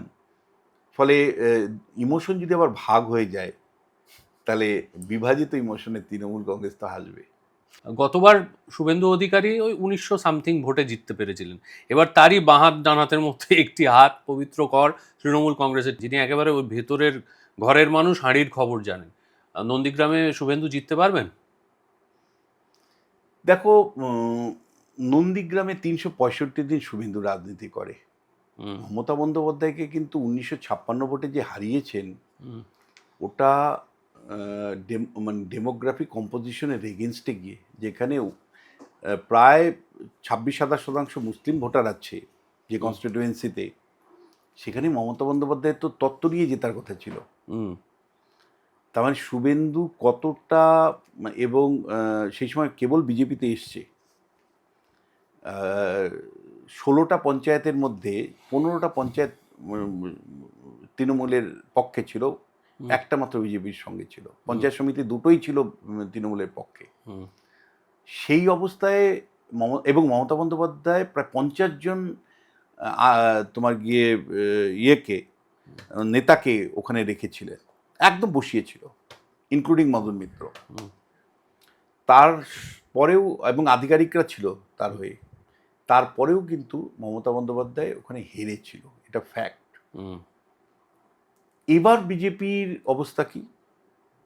এবার শুভেন্দু আসার পরে পঞ্চায়েত নির্বাচনে বিজেপির লিড ছিল 10,000-এর উপর ভোটে। অভিজিৎ গাঙ্গুলি যখন ভোটে দাঁড়ালেন 2024 লোকসভা নির্বাচনে, সেখানে প্রায় 10,000-এর একটু বেশি ভোটের লিড ছিল বিজেপির। 16টা গ্রাম পঞ্চায়েতের মধ্যে এখন, অ্যাকচুয়ালি 17টা গ্রাম পঞ্চায়েত, এখন 17টার মধ্যে 16টা তৃণমূলের দখলে, দুটো পঞ্চায়েত সমিতি তৃণমূলের দখলে। এবং উল্টো দিকে যদি তুমি দেখো, 365 দিনের মধ্যে 365 দিনের রাজনীতির সাথে যুক্ত আছে শুভেন্দু, মানে নন্দীগ্রামে। পবিত্র কর যাকে দাঁড় করানো হয়েছে, তার বিরুদ্ধে অভিযোগ সরাসরি যে তৃণমূল কর্মী মার্ডারের সাথে যুক্ত, 6 মাস জেল কেটেছে। কে, কোন কর্মী মেরেছে? তৃণমূল কর্মী মেরেছে। কবে মেরেছে? 2021 সালে, পোস্ট ইলেকশনের। তারপরে দ্বিতীয় বিষয় কি, যে এই পবিত্র কর 6 মাস জেল কেটেছে। কে জেল খাটিয়েছে? তৃণমূল কংগ্রেস জেল খাটিয়েছে। ফলে প্রচারের যে ধারটা, আমার কিন্তু মনে হচ্ছে যে এটা অভিষেক বন্দ্যোপাধ্যায়ের একটা ভুল স্ট্র্যাটেজি। ভুল স্ট্র্যাটেজি? একদম সরাসরি বলছি, ভুল স্ট্র্যাটেজি। পবিত্র করকে না দিয়ে ওখানে যদি একটা, মানে প্রথমত যেই মুহূর্তে বিজেপি করা একটা লোককে, এবং যার বিরুদ্ধে মুসলমানদেরও ক্ষোভ আছে, মানে পবিত্র কর তৃণমূলের বিজেপির হয়ে এতটাই ব্যাট করতো, মানে অভিষেক শুভেন্দুর ডান হাত ছিল, এটা নিয়ে কোনো মানেই নেই। শুভেন্দুর অন্যতম সহযোগী ছিল। যতটা শুভেন্দু হিন্দু হিন্দু করতো, তার থেকে 3 ডবল করতো। মুসলমানদের অভিযোগ তার বিরুদ্ধে আছে। ফলে বিজেপি করা একটা লোক লাস্ট মুহূর্তে, শেষ দিন প্রার্থীপদ ঘোষণার আগে জয়েন করে তৃণমূলের পতাকা ধরলো এবং প্রার্থী হলো, এটা মুসলমানরা পছন্দ করেনি, আমরা সমীক্ষাতে ধরে ফেলেছি। ওখানে আইএসএফ প্রার্থী দিয়েছে। ফলে ওখানে কিন্তু, এবং ওখানে কিন্তু তোমাকে বলছি, এই জনতা উন্নয়ন পার্টিও প্রার্থী দিয়েছে, অর্থাৎ তোমার গিয়ে হুমায়ুন কবিরের দলও প্রার্থী দিয়েছে, দুটো মুসলিম প্রার্থী দিয়েছে। মুসলমানদের ভোট কিন্তু স্প্লিট হবেই, ফলে শুভেন্দুর কিন্তু জয়ের ব্যবধান বাড়বে। এসআইআর কেমন চলছে? দেখো, মানে এ রাজ্যে এসআইআর যে ঠিক মতন হবে না, এটা পশ্চিমবাংলায় একমাত্র ব্যক্তি আমি বলেছিলাম।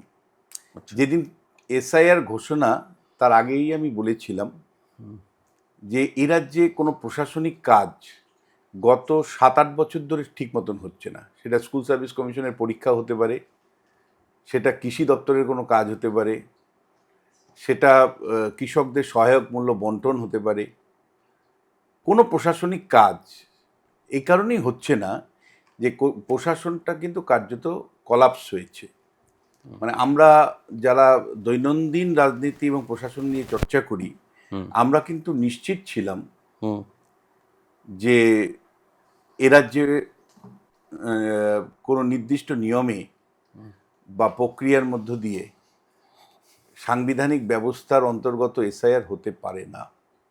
কারণ যেই মুহূর্তে এই ঘোষণাটা হলো, তার আগের থেকেই দুটো রাজনৈতিক দল দু রকম অবস্থান নিয়েছিল।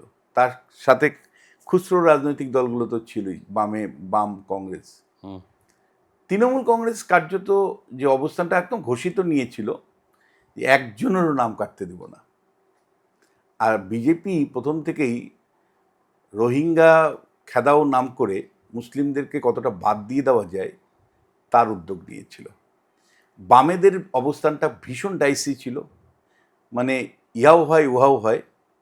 অর্থাৎ কখনো মনে হয়েছে যে এসআইআর চাইছেন, অর্থাৎ বিশুদ্ধ ভোটার তালিকা চাইছে মনে হচ্ছে, আবার পর মুহূর্তে তারা বিরোধিতা করছে। আবার আর কংগ্রেস তো কার্যত বলা যায় ভয়েসলেস অবস্থায় ছিল।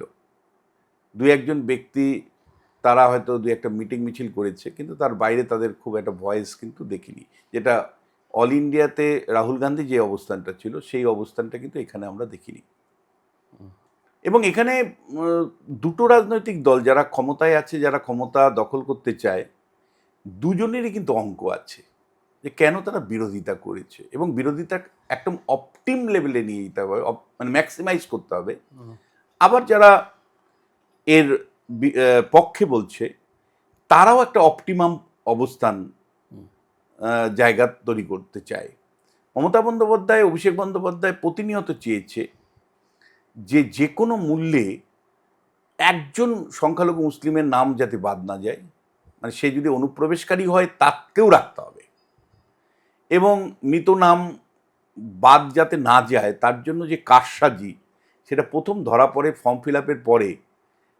ইলেকশন কমিশন নিজেই ঘোষণা করে 6800 বুথে একজনও মৃত নাম পাওয়া যায়নি। কি অমৃত খেলো যে কারো মৃত্যু ঘটলো না এতগুলো বুথে, 6800 বুথে। পরে ওই যেহেতু ইয়ারও অ্যাসিস্ট্যান্ট ইয়ারোরা ছিল, তারা রাজ্য সরকারের কর্মী, তারা পরে গোজামিল দিয়ে ওই 6800টাকে কমিয়ে 2 না 3টে বুথে নামিয়ে এনেছিল, কিন্তু এটা পুরোটা গোজামিল ছিল। এবং একই সাথে বলি যে স্থায়ীভাবে এই রাজ্য থেকে যারা চলে গেছে, অত অন্য রাজ্যে চলে গেছে, তাদের নামটাও কিন্তু বছরকে বছর রয়ে গেছিল, এবং এদের নামও কিন্তু ফর্ম ফিল আপের প্রথম পর্বে তখন কিন্তু বহু জায়গায় রেখে দেওয়া হয়েছিল। এই অবস্থাটা তৃণমূল কংগ্রেস করেছে, এটা যদি বামেরা থাকতো বামেরাও করতো আমি নিশ্চিত। কেন? বিজেপি থাকলে বিজেপিও করতো। তার কারণ পশ্চিমবাংলার যে ভোট সংস্কৃতি, তাতে মৃত ভোটার, অবৈধ ভোটার, অনুপ্রবেশকারী ভোটার, এ রাজ্য থেকে স্থায়ীভাবে চলে যাওয়া ভোটার, 2 বা ততোধিক জায়গায় নাম থাকা ভোটার, এরা সবসময় শাসক দলের ভোটার। এটা বাম আমলেও ছিল, তৃণমূলের আমলেও আছে, আগামী দিন বিজেপি ক্ষমতায় আসলেও একই হবে। এটা একটা রাজনৈতিক সংস্কৃতি, এটা ব্রেক না করতে পারলে হবে না। ফলে মমতা বন্দ্যোপাধ্যায়, অভিষেক বন্দ্যোপাধ্যায়ের উদ্দেশ্য ছিল যে কোনো মূল্যে আমাকে এই ভোটারকে রক্ষা করতে হবে। আর উল্টো দিকে বিজেপি প্রথম থেকেই চাইছিল যে ভাই আমি 2021 বিধানসভা নির্বাচনে 43টা আসনে হেরে গেছি কেবল 10,000 ভোটের ব্যবধানে। ফলে আমি যদি, যেখানে হিন্দু মুসলমানের রেশিও 50-50 বা 40-60 আছে, সেখানে যদি 10,000 মুসলিম নাম বাদ চলে যায়, তাহলে কিন্তু রিলেটিভলি আমার অবস্থান স্ট্রেনদেনিং হবে ওই 43টা আসনে। তাহলে আমি একটা কমফোর্টেবল জোনে চলে যাব, জয়ের কাছাকাছি চলে যাব। ফলে খুব সচেতনভাবেই ক্যাম্পেইনটা তারা করবার চেষ্টা করেছে যে এ রাজ্যে মানে রোহিঙ্গা মুসলিমে ভরে গেছে, এ রাজ্যে বাংলাদেশি মুসলিমে ভরে গেছে, অনুপ্রবেশকারীদের ভরে গেছে, এবং এদেরকে এসআইআর এর মাধ্যমে নাম বাদ দিতে হবে। শুভেন্দু অধিকারীর ভাষায় 1 কোটি রোহিঙ্গা মুসলিম অনুপ্রবেশকারী আছে। এটা মাথায় রাখতে হবে যে পশ্চিমবাংলায় অনুপ্রবেশ ঘটে, এটা অতীতেও ঘটেছে, আজও ঘটছে, আগামী দিনেও ঘটবে বলে আমি মনে করি। মমতা বন্দ্যোপাধ্যায় যখন বিরোধী দলের নেত্রী ছিলেন, তিনিও কিন্তু এই ইস্যুতে সরব ছিলেন বামেদের বিরুদ্ধে। এই অনুপ্রবেশের ইস্যুটা কিন্তু অরিজিনালি যদি পশ্চিমবাংলায় কেউ তুলে থাকে অর্গানাইজড ওয়েতে, সংসদের ভেতরে, সংসদের বাইরে এবং ডিলিমিটেশন কমিশনের শুনানির সময়, তিনি হলেন মমতা বন্দ্যোপাধ্যায়। আজকে কিন্তু সেই মমতা বন্দ্যোপাধ্যায় অনুপ্রবেশ মানে এন্টার যে এক্সারসাইজটা হলো, এক্সারসাইজে একবারের জন্য একটি শব্দও ব্যবহার করেননি যে হ্যাঁ অনুপ্রবেশ রাজ্যে হয়েছে, একটা বিশুদ্ধ ভোটার তালিকা হোক, সেখানে যাতে একজন অনুপ্রবেশ না থাকে, একজন যোগ্য ভোটারও যাতে বাদ না যায়, একজন অনুপ্রবেশকারী ভোটারও যাতে না থাকে। এই বক্তব্যটা না অভিষেক বন্দ্যোপাধ্যায় বলেছেন, না মমতা বন্দ্যোপাধ্যায় বলেছেন। উল্টো দিকে বিজেপি প্রতিনিয়ত একটি কথা বলে গেছে যে একজন রোহিঙ্গা মুসলিমকে রাখা যাবে না, অনুপ্রবেশকারী রাখা যাবে না। কিন্তু আরও জোর গলায় বিজেপির বলা উচিত ছিল, বিরোধী দলের দায়িত্বশীল ভূমিকা পালন করার প্রশ্নে, যে একজনও জানি বৈধ ভোটারের নাম কোনো মতেই বাদ না যায় বা হ্যারাস না হয়। এসআইআর এর শুনানি আমারও হয়েছে, মানে আমাকে এবং আমার মাকে যেতে হয়েছিল। সেখানে গিয়ে আমি দেখেছি লোকজন মানে বয়স্কা মহিলা হুইল চেয়ারে আসছেন, বয়স্কা মহিলা ছেলের অলমোস্ট কাঁধে সাপোর্ট নিয়ে আসছেন, লাঠি নিয়ে আসছেন। একটা ভয়ঙ্কর আতঙ্কের পরিবেশ তৈরি হয়েছিল। এইবার তুমি আমায় বলো সৌরভ, ইলেকশন কমিশন অর্ডার করছে যে একজনকেও যাতে হয়রানির শিকার না হয়, তারা জানি ওই শুনানির কেন্দ্রে যাতে তাদের না আসতে হয়, বাড়িতে যাবে বিএলও। এই যে বিএলওরা গেল না, এর পেছনে কোন রাজনৈতিক অভিসন্ধি ছিল? তাহলে হ্যারাসমেন্ট করার একটা কি উদ্দেশ্য ছিল কারো, কোনো রাজনৈতিক দলের, যে মানুষ হ্যারাস্ট হোক, ক্ষেপে উঠুক ইলেকশন কমিশনের বিরুদ্ধে? তাহলে আমার 15 বছরের যে শাসনকালের ইস্যুগুলো, সেগুলো ধামাচাপা পড়ে যাবে, আমার শিক্ষক দুর্নীতির ইস্যুটা ধামাচাপা পড়ে যাবে, এবং সত্যি পড়ে গেছে। জবের থেকে এসআইআর এসছে, আমি যদি 100টা শো করে থাকি, 100টা শোর মধ্যে 99টা শোই এসআইআরকে নিয়ে করছি। এবং আমি তোমাকে দ্বিতীয় বলি যে এই সময় তফাৎটা কেরালার সাথে, যেহেতু আমাকে সারাদিন এই কাজই করতে হয় আমাকে, কেরালার সাথে ওই পর্বে, শুনানি পর্বে, পশ্চিমবাংলার তফাৎটা কোথায় ছিল বা অন্য রাজ্যের তফাৎ কি ছিল? কেরালাতে রাজ্য সরকার তার প্রশাসনকে সক্রিয় রেখেছিল, হে বিডিওগণ, হে এসডিওগণ, তোমরা কিন্তু যাতে লোক মানে হয়রানি না হয় তা সেটা দেখবে। ফলে বিএলওদেরকে বলেছে তোমরা কিন্তু বাড়িতে গিয়ে বৃদ্ধ লোকগুলোকে অ্যাটেন্ড করবে, তোমরা কিন্তু অসুস্থ লোকগুলোকে বাড়িতে গিয়ে করবে। কেরালার কিন্তু অফিসাররা তাই করেছে। না, এইখানে একটা ফ্লিপ সাইড আছে, মানে পশ্চিমবঙ্গেও অফিসারদের কাছে সেই নির্দেশ ছিল, তারা যাওয়ার জন্য প্রস্তুত ছিলেন। এটা আমি নিজের মানে ফার্স্ট হ্যান্ড এক্সপিরিয়েন্স থেকে বলছি। কিন্তু ঘটনা হচ্ছে যে মানুষগুলো, তাদের বলা হয়েছিল আপনারা বাড়িতে থাকুন, মানুষ প্যানিক থেকে ছুটে ছুটে এসছে। আমি তোমায় বলছি, এটা কিন্তু পরবর্তী সময় আমরা যখন এটাকে সমালোচনার জায়গা থেকে স্ট্রংলি বলতে লাগলাম যে কেন বিএলওরা বাড়ি যাবে না, কেন রাজ্য সরকার বিএলওদেরকে মানে এনকারেজ করছে না, বা যারা বিএলএ মানে অর্থাৎ পার্টির তরফ থেকে আছে তারা কেন হেল্প করছে না, তখন কিন্তু উল্টো গল্পটা শোনানো হলো। আমি তোমায় বলছি, মানে এসআইআরকে কেন্দ্র করে ন্যারেটিভ, কাউন্টার ন্যারেটিভ বোঝাটাও কিন্তু একটা বলছি ভীষণ কঠিন কাজ। একজন দর্শকের পক্ষে বোঝাটাও খুব কঠিন কাজ যে কিভাবে ন্যারেটিভ তৈরি হচ্ছে, তো সঙ্গে সঙ্গে একটা কাউন্টার ন্যারেটিভ তৈরি হচ্ছে। আলটিমেটলি দর্শক বন্ধু মনে রাখবেন, এসআইআর এর চূড়ান্ত লক্ষ্য মমতা বন্দ্যোপাধ্যায়ের ক্ষেত্রে একরকম, যেটা আমি বললাম, আবার বিজেপির ক্ষেত্রে আরেক রকম ছিল। বিজেপি যত সংখ্যক সংখ্যালঘু মুসলিম ভোট না আসে সেই জায়গাটা নিশ্চিত করতে চেয়েছে তার নিজের নির্বাচনী রাজনীতির অঙ্কে। আবার মমতা বন্দ্যোপাধ্যায় যে কোনো মূল্যে মুসলিমদের কাছে এই বার্তা দিতে চেয়েছে যে আমি শেষ কথা, সুতরাং হে মুসলিমগণ, আমাকেই তোমায় ভোট দিতে হবে, তোমার রক্ষাকর্তা আমি ছাড়া কেউ নই। এবং সেই কারণে হয়রানিটাও ন্যারেটিভ, আবার মানে হয়রানিকে কাউন্টার করবার জন্য যে ব্যবস্থাগুলো নেওয়া হয়েছে সেটাও কিন্তু একটা কাউন্টার ন্যারেটিভ। যে যেই মুহূর্তে 6,800 বুথে একজনও মৃতর নাম পাওয়া গেল না, যখন দেখা গেল যে প্রায় 67টা বুথে 67টা ব্লকে মানে কার্যত ব্লক অফিস দখল করে মানে তৃণমূলের আইপ্যাক সংস্থার সহযোগিতায় Trinamool Congress form fill up করিয়ে দিয়েছে, যেখানে একজন বাবার নাম ব্যবহার করে 50 জনের ফর্ম ফিল আপ করা হয়েছে। এরকম অসংখ্য উদাহরণ আপনারা মিডিয়াতে নিশ্চয়ই শুনেছেন মাঝে মাঝে, যে একজন বাবা কিন্তু তার সন্তান 50 জন, 60 জন, 100 জনেরও একটা পাওয়া গেছে। ফলে সেই রকম আপনারা বুঝতে পারছেন যে কী ধরনের ফর্ম ফিল আপগুলো হয়েছে। 67টা ব্লক এরকম পাওয়া গেছে। ইলেকশন কমিশন তখন অ্যান্টিডোর হিসাবে, অর্থাৎ সেটাকে আটকানোর হিসাবে, তখন তারা মাইক্রো অবজারভারের কনসেপ্ট আনলো যে ভাই এ তো মানে প্রায় লুট হয়ে যাচ্ছে। তখন কি করলো, এরকে কাউন্টার করবার জন্য মাইক্রো অবজারভারের কনসেপ্ট আনলো, অর্থাৎ কেন্দ্রীয় সরকারের কর্মচারীরা এইবার শুনানি পর্বে থাকবে। তারা মূলত রোল হলো অবজারভারের মতন রোল, এবং সঙ্গে সঙ্গে দিল্লির থেকে একের পর এক তারা রোল অবজারভারকে নিয়োগ করতে লাগলো। সব বড় বড় আইএস অফিসাররা আসতে শুরু করলেন, আইপিএস অফিসাররা আসতে করলেন, সুব্রত গুপ্ত যার মাথায় ছিল। কিন্তু সেটা অনেক, সৌরভ আমি তোমায় বলছি অনেক লেট। তুমি যদি আমার টেলিভিশন প্রোগ্রাম দেখে থাকো তাহলে দেখবে পশ্চিমবাংলায় একমাত্র ব্যক্তি ধারাবাহিকভাবে, মানে এসআইআর শুরুর আগে বলেছি যে পশ্চিমবাংলার যে রাজনৈতিক পরিস্থিতি তৈরি হয়ে আছে তাতে প্রত্যেকটা ব্লকে পার্মানেন্টলি অবজারভার ইলেকশন কমিশনের প্রথমে নিয়োগ করা উচিত। ডিএম অফিসে একজন মানে জেলাভিত্তিক অবজারভার নিয়োগ করা উচিত। রাজ্যে অবজারভার কমিটি একটা থাকা উচিত, যাতে করে পূর্ণ নিয়ন্ত্রণ থাকে। কারণ আমরা বুঝতে পারছিলাম যে কোন নামগুলো যে কোনো মূল্যে রেখে দিতে চাইছে আর কোন নামগুলো জোর করে বাদ দিতে চাইছে। এতটাই ক্রিস্টাল ক্লিয়ার ছিল, বিশ্বাস করো, যে তুমি যদি আমার প্রথম শো, টেলিভিশন শো, মানে এই কনটেক্সটে যদি তুমি সুমনদের সাথে আমার দেখো, তাহলে তুমি পরিষ্কার দেখতে পারবে যে একদম পরিষ্কার আমার অবস্থান। আমি কিন্তু বলেছিলাম যে কি করলে আটকানো যেতে পারে, একটা মিনিমাম লেভেলে একটা হেলদি মানে এসআইআর প্রক্রিয়া হতে পারে। কিন্তু ইলেকশন কমিশন শুরুতে করেনি। যখন দেখলো যে প্রায় এসআইআরটা একতরফাভাবে মানে ডাইভার্টেড হয়ে যাচ্ছে, তখন তারা micro observer, roll observer, special observer নিয়োগ করতে শুরু করলো। কিন্তু এটা মানে অনেকটা দূর চলে গেছে। মমতা বন্দ্যোপাধ্যায় তখন উল্টো স্ট্র্যাটেজি আবার নিতে শুরু করলেন।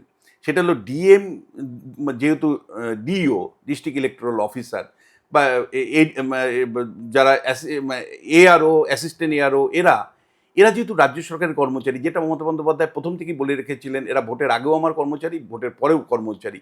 ফলে এদের কাঁধে কিন্তু দুটো মাথার নেই। এরা কিন্তু রাজ্য সরকার যেভাবে বলেছে অ্যাকচুয়ালি সেইভাবে, তারা কিন্তু সিওর আদেশ কতটুকু পালন করেছে চিফ ইলেকটোরাল অফিসার, আর কতটুকু রাজ্য সরকার যেভাবে ডিজাইন করে নবান্ন থেকে সেইভাবে চলেছে, সেটা একটা বড় বিতর্কের জায়গা। ফলে সব মিলে তুমি দেখলে ওরা কাজ বন্ধ করে গুটে বসেছিল। মমতা বন্দ্যোপাধ্যায় গেলেন সুপ্রিম কোর্টে। সুপ্রিম কোর্টে গিয়ে মমতা বন্দ্যোপাধ্যায় যে পলিটিক্স অফ ডিসপ্লে করলেন, সেটা শেষ পর্যন্ত কিন্তু আমি বলবো, ব্যক্তিগতভাবে যদি আমি বলো, সম্মানের সাথে আমি সুপ্রিম কোর্টকে সম্মান রেখে বলতে চাই একজন অধ্যাপক হিসাবে, যে আমার মনে হয়েছে যে সুপ্রিম কোর্টও খুব একটা কি বুঝতে পেরেছিল যে এই ধরনের যে একটা জাজমেন্ট এসছে, কোনো কোনো মহল থেকে অত্যন্ত প্রশংসা করা হয়েছে জাজমেন্টটাকে, কোনো কোনো মহল থেকে বলা হয়েছে যে দেখুন সংবিধানে 142 নম্বর ধারা প্রয়োগ করা হয়েছে, তার মানে আর কোনো ব্যবস্থাই নেওয়ার সুযোগ ছিল না, তাই সুপ্রিম কোর্ট নিজের হাতে দায়িত্বটা নিয়ে নিয়েছে। কিন্তু আমি কিন্তু একজন রাষ্ট্রবিজ্ঞানের ছাত্র হিসাবে বলবো যে ইলেকশন কমিশনকে বাধ্য করা উচিত ছিল, এবং রাজ্য সরকার, কারণ যখন সুপ্রিম কোর্ট বুঝতে পারলো যে দুটো পার্টি ইলেকশন কমিশনকে, মানে কেন্দ্রের বিজেপি দল ইলেকশন কমিশনকে ব্যবহার করে অ্যান্টিডোট তৈরি করছে, আর মমতা বন্দ্যোপাধ্যায় তার মতন করে একটার পর একটা ন্যারেটিভ তৃণমূলের জন্য তৈরি করছে, এটা কিন্তু মানে এটা সুপ্রিম কোর্ট পরিষ্কার বুঝতে পেরেছিল, যার জন্য ওদের অবজারভেশন ছিল কোর্টের যে দুটো পক্ষ প্রতি ট্রাস্ট রাখতে পারছি না, ফলে আমরা দায়িত্বটা নিয়ে নিলাম। এই যে আমরা দায়িত্বটা নিয়ে নিলাম, এটা কিন্তু আমি মনে করি একটা বিরাট ধরনের সিদ্ধান্ত, যেটা ভারতবর্ষের সংবিধানকে নাড়িয়ে দিল। কেন আমি বলছি, ইলেকশন কমিশনের যে অরিজিনাল পজিশন, সেখান থেকে কিন্তু সরিয়ে দেওয়া হলো তাকে। এতদিন পর্যন্ত superintendent direction and control exclusively election কমিশনের ছিল। একটা সিঙ্গেল ইনস্ট্যান্স তুমি দেখাতে পারবে না যেখানে সুপ্রিম কোর্ট নিজে বা অন্য কোনো থার্ড পার্টিকে এই দায়িত্ব দিয়েছে, এবং সংবিধানের 324 নম্বর ধারা সেইভাবেই বলছে যে একমাত্র ইলেকশন কমিশনের সুপারিনটেন্ডেন্ট ডাইরেকশন অ্যান্ড কন্ট্রোল করবে regarding electoral formation, regarding the preparation of electoral role and মানে কন্ডাকশন অফ ইলেকশন। কিন্তু আমি তোমায় বলছি, সুপ্রিম কোর্ট যেটা করলো তড়িঘড়ি, সেটা হলো দায়িত্বটা জুডিশিয়ারির অফিসারদের হাতে দিয়ে দেওয়া হলো। তুমি আমায় বলো, 500 একজন জুডিশিয়ারি অফিসার এই মুহূর্তে গত 1 মাসের সময়ের উপর আদালত বন্ধ। অর্থাৎ তোমার যদি একটা বিবাহ সংক্রান্ত কোনো মামলা থাকে, ডেট থাকে, সেটা পিছিয়ে গেছে। তোমার মানে যদি পরিবারের কোনো অশান্তি সংক্রান্ত মামলা থাকে, সেটা পিছিয়ে গেছে। তোমার যদি জমি সংক্রান্ত কোনো মামলা থাকে, সেটা কিন্তু হচ্ছে না। তাহলে এন্টার বিচার ব্যবস্থাটাকে স্থগিত করে দিয়ে, মানে আমার নর্মাল এভরিডে জাস্টিসের সিস্টেমটাকে বন্ধ করে দিয়ে আমি যেভাবে এই দায়িত্বটা নিলাম, যে দায়িত্বটা কিন্তু আমার অফিসাররা এক্সপার্ট কিনা সেটা প্রশ্ন থাকছে। আমি অবশ্যই সম্মানের সাথে সুপ্রিম কোর্টের মানে যে অর্ডার দিয়েছে তাকে সম্মানের সাথে গ্রহণ করেই বলছি কথাটা।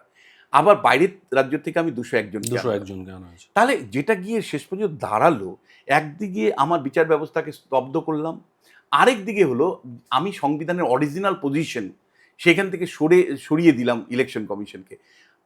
ইলেকশন কমিশন অন্যায় করছে, রাজ্য সরকার অন্যায় করছে।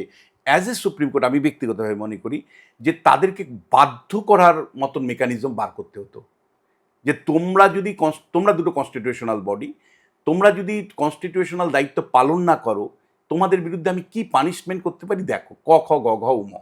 আমি এই দুজনই কিন্তু পানিশমেন্টের আন্ডারে থাকলো না। পানিশমেন্টটা কার হলো? সাধারণ মানুষের হলো।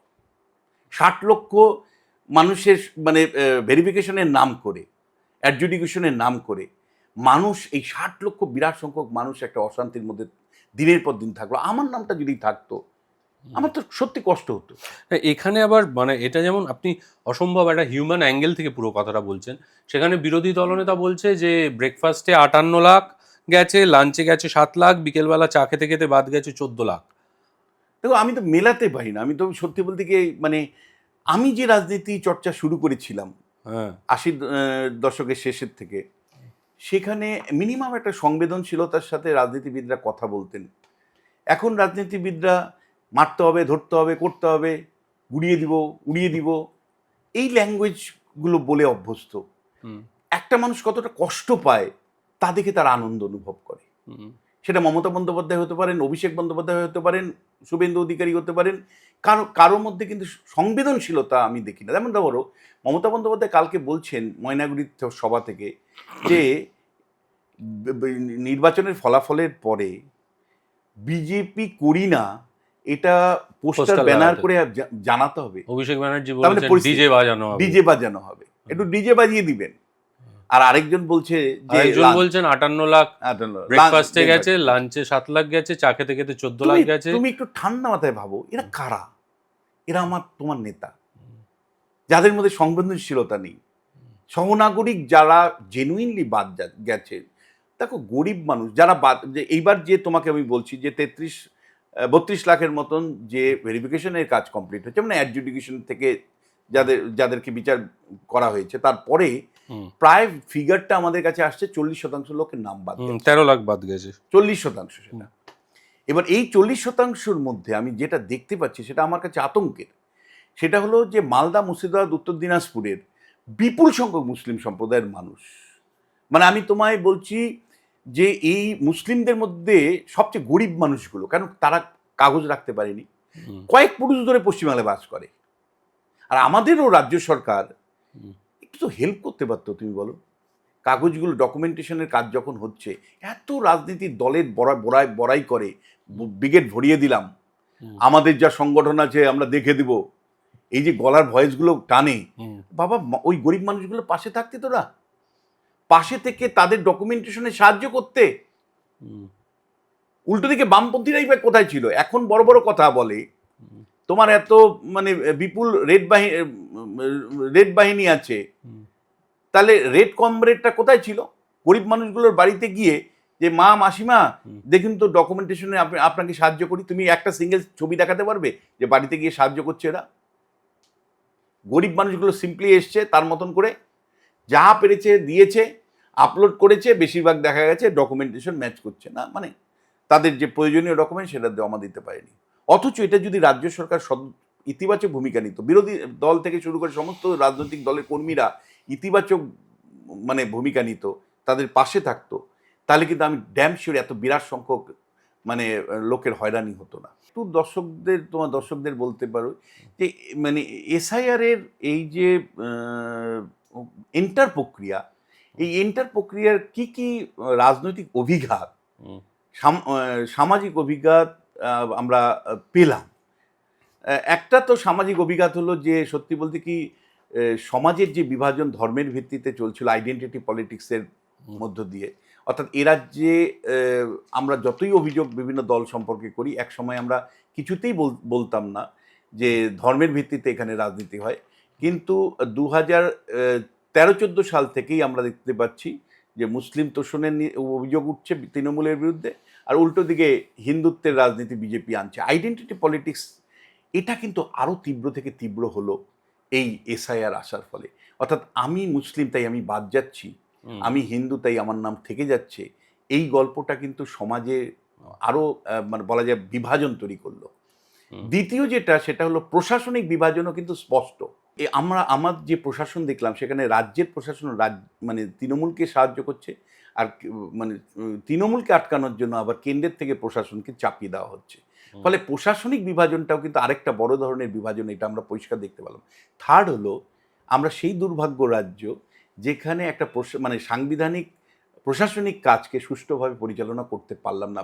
11টা রাজ্য এসআইআর করলেও আমরা কিন্তু পারলাম না।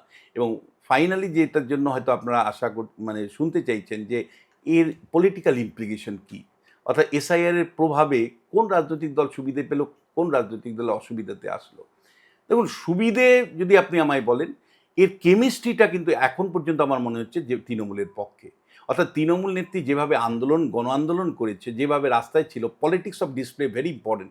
সব মানুষ যুক্তি দিয়ে বোঝেন এ দাবি আমরা করতে পারি না। বহু মানুষ কিন্তু মানে দৃশ্যমান হচ্ছে কিনা রাজনীতিতে, কে দৃশ্যমান হয়ে উঠলেন। ফলে এসআইআর দৃশ্যমানতা বামেরা দেখাতে পারেনি। এসআইয়ের বিরুদ্ধে দৃশ্যমানতা মমতা বন্দ্যোপাধ্যায় দেখিয়েছেন, সেটা সুপ্রিম কোর্টে দাঁড়িয়ে সওয়াল করার মধ্য দিয়ে হতে পারে, রাস্তাঘাটের রাজনীতির মাধ্যমে হতে পারে। ফলে সংখ্যালঘু মুসলিমদের কাছে এই বার্তাটা উনি দিতে পেরেছেন যে তিনি মসিয়া। দেখো সৌরভ, তোমাকে আমি বলছি, এই নির্বাচনের আগে মমতা বন্দ্যোপাধ্যায়ের কাছে সবচেয়ে বড় চ্যালেঞ্জ ছিল কিন্তু সংখ্যালঘু ভোটটাকে ইনট্যাক্ট রাখা। একদিকে হুমায়ুন কবির নতুন করে দল তৈরি করছেন, আরেকদিকে নওশাদ সিদ্দিকী আইএসএফের মাধ্যমে মধ্যবিত্ত মুসলিমরা একটা নতুন জায়গা তৈরি করতে চাইছে, পলিটিক্যাল জায়গা তৈরি করতে চাইছে। ফলে যেরকম করে আসামে তোমার আজমলের দল তৈরি হয়েছে, ইউডিএফ, ইউনাইটেড ডেমোক্রেটিক ফ্রন্ট, বা আসাউদ্দিনের দল তুমি মিমের দেখলে, বা কেরালা মুসলিম লীগ আছে, সেরকম পশ্চিমবাংলাও কিন্তু একটা শিক্ষিত মধ্যবিত্ত মুসলিম সমাজ তৈরি হয়েছে, যারা কিন্তু তাদের হকদার চাইছে, দাবিদার চাইছে। সেই জায়গাতে মমতা বন্দ্যোপাধ্যায়ের মুসলিম ভোটটা স্প্লিট অনেক বেশি হওয়ার সম্ভাবনা ছিল। এসআইআর মধ্য দিয়ে কিন্তু মুসলিমদের মসিয়া মমতা বন্দ্যোপাধ্যায়, ফলে মুসলিমদের মানে অন্ততপক্ষে স্প্লিট অনেকটাই কিন্তু উনি আটকাতে পেরেছেন। এটা হল প্রথম কথা। অন্যদিকে বিজেপি যে লজিকটা খুব পরিষ্কার করে দেওয়ার চেষ্টা করছে যে ভাই, 3টে নির্বাচনে আমরা 38% নিচে ভোট পাইনি, যতই আমাদের বিরুদ্ধে হোক পক্ষে হোক, আমরা ওই হিন্দু ভোটে পোলারাইজেশন করে 38%-এ গেছি। 40 হাইয়েস্ট হয়েছিল আমাদের 2019 সালে, আর আমাদের লোয়েস্ট হয়েছিল 2021 সালে 38%। আমরা একটু মানে বাড়িয়েছি, 39-এর কাছাকাছি গেছি লোকসভা নির্বাচনে। ফলে এই ভোটটাই যদি শুধু ধরে রাখতে পারি, যে সংখ্যক মুসলিম ভোট বাদ গেল বিভিন্ন বিধানসভা কেন্দ্রে, তা দিয়ে আমরা বাজিমাত করে দেব। এটা হলো বিজেপির লজিক মিলবে কি মিলবে না সেটা তো আগামী দিনে বলবে। একেবারে শেষ প্রশ্ন, এবারের 2026-এর নির্বাচনে কি ভায়োলেন্স বা হিংসা বাড়বে বলে আপনার মনে হয়? দেখো, মানে ইতিমধ্যেই কিন্তু হিংসার বাতাবরণ তৈরি করছে রাজনৈতিক দলগুলো, মানে নেতা নেত্রীরা। আমরা শুরুই করলাম প্রোগ্রামটায় যে গতকাল মমতা বন্দ্যোপাধ্যায় ময়নাগুড়ি জনসভায় বলছেন যে নির্বাচনের ফলাফলের পর আপনাদেরকে পোস্টার করে বলতে হবে আমরা বিজেপি করব না, মানে এমন হিংসা আমি নিয়ে যাব।